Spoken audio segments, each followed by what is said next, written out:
J'ai dit donc tu as préparé Tchèp là. Il a dit que ses amis venaient manger là. Donc c'est pour la fille qui est quittée en Allemagne là, tu as préparé Tchèp là.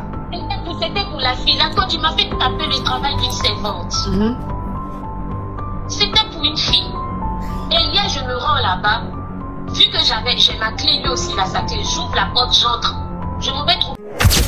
Histoire de couple. Histoire amoureuse. Drame familial. Bienvenue au nouveau. Et si vous êtes nouveau ici, n'oubliez pas de vous abonner, d'aimer, d'activer la cloche de notification pour ne rien rater. Vous pouvez également dire en commentaire ce que vous en pensez. Allez, on continue l'histoire. La fille couchée sur mon lit. La fille était couchée sur mon lit et lui, il était sorti, il est parti au supermarché. Et poliment, j'ai demandé, la fille même n'en valait pas la peine, j'ai demandé, j'ai salué. Je lui ai demandé, il est où il est sorti. Là, quand j'ai essayé de vérifier un peu la maison, j'ai constaté qu'il a effacé mes traces. Tout ce qui était de moi dans la maison, il a tout caché.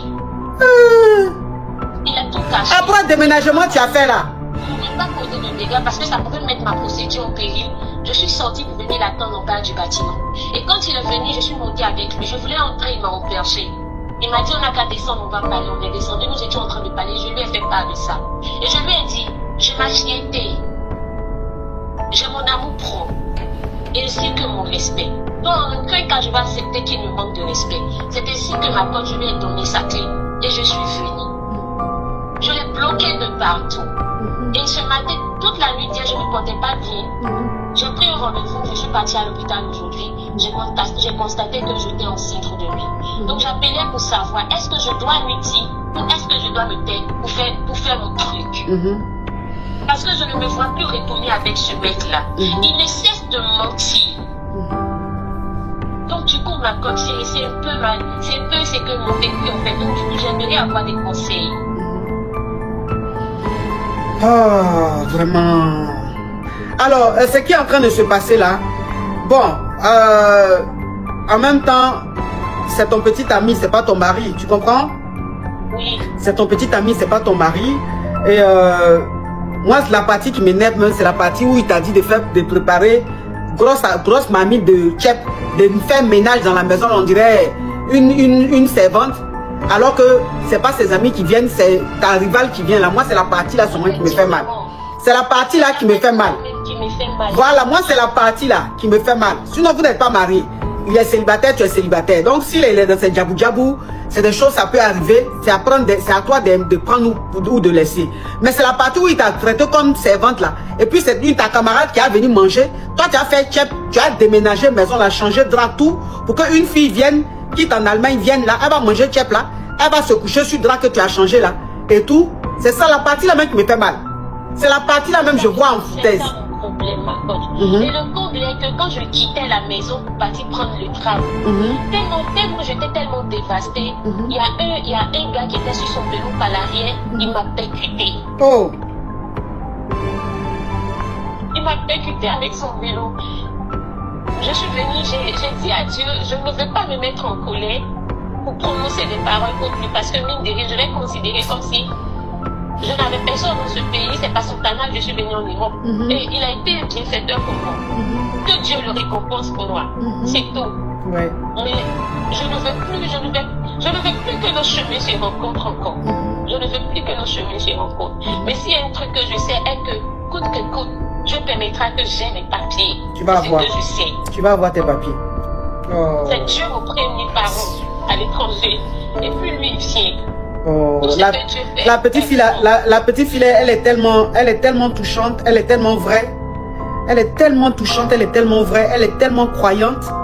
Franchement, parce qu'elle est très sincère, elle est pure. Elle a la crainte de Dieu. Donc elle est très, en tout cas, elle n'est pas parfaite, mais elle essaye d'être parfaite. Elle est très carrée, elle est très juste. Et c'est très touchant, c'est très touchant. Tu me touches énormément. Ce qu'il t'a fait là, ça ne se fait pas. Il t'a manqué de respect. Il t'a trahi. Il aurait quand même pu te dire, je reçois des amis, ne viens pas ce week-end. Tu allais rester dans le foyer où tu es. Mais te dire de venir faire le ménage, de venir faire manger pour une fille, alors que tu pensais que tu le faisais pour ses amis. Je trouve que là, c'est un manque de respect, mais tellement grave que tu ne peux pas lui pardonner ça. Tu ne peux pas lui pardonner.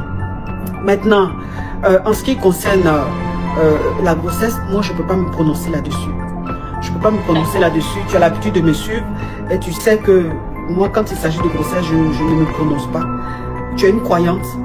Je pense que tu pries beaucoup et quand tu pries, Dieu t'envoie des signes. Et c'est comme ça, en fait, c'est en fonction des signes que Dieu t'envoie que tu te guides, tu te diriges, que tu fonctionnes. Reste sur ça, reste sur ta prière. Demande à Dieu comment il souhaiterait que tu réagisses avec ce que tu viens d'apprendre là. Qu'est-ce que Dieu souhaiterait? Est-ce qu'il souhaiterait que tu informes le Père? Est-ce qu'il souhaiterait, en tout cas, demande à Dieu de te donner le discernement. Demande à Dieu voilà, qu'il te donne les conseils, qu'il te dise ce qu'il faut faire. Parce qu'une fille comme toi, tu es tellement croyante, tu es tellement pure, tu es tellement vraie, que Dieu va s'adresser à toi directement. Il va te dire ce que tu dois faire. Et ce que tu vas faire, tu vas faire. Et je sais que ça sera sans regret. Parce que franchement, une fille aussi jeune, qui est aussi pure, qui est aussi touchante, qui a des craintes comme ça, c'est tellement rare de nos jours. Et donc, c'est à féliciter. Donc, une fille comme toi, tu n'as pas besoin que moi, je te donne des conseils. Demande juste à Dieu. Prie, demande à Dieu. Si tu veux, il faut jeûner. Si tu veux, il faut faire 2-3 jours de jeûne pour que Dieu puisse te parler, Dieu puisse te montrer des signes. Et tu vas le faire.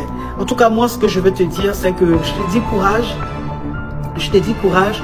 Et sache que ta façon d'être pure, ta façon d'être vraie, ta façon d'être sincère, Dieu ne va jamais te trahir, il ne va jamais t'abandonner. Il sera toujours avec toi.